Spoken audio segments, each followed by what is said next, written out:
সকাল থেকে আকাশ স্বাভাবিক মনে হলেও দেশের এক বিশাল অংশে হুট করে রূপ বদলাতে যাচ্ছে প্রকৃতি।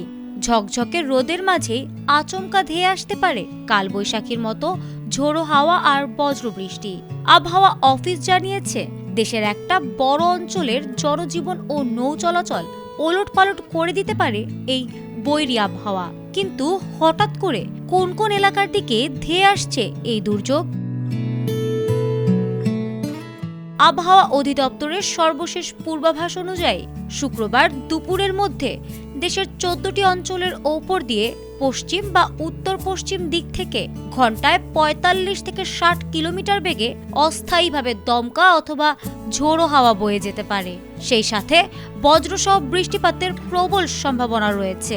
আকস্মিক এই ঝড়ের আশঙ্কায় এসব এলাকায় অভ্যন্তরীণ নদীবন্দরগুলোকে 1 নম্বর সতর্ক সংকেত দেখাতে বলা হয়েছে।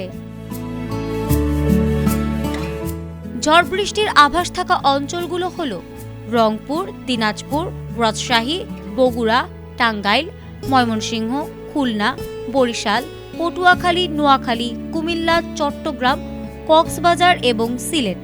উত্তর থেকে দক্ষিণ দেশের প্রায় প্রতিটি বিভাগের প্রধান জেলাগুলোই এই তালিকার আওতাভুক্ত।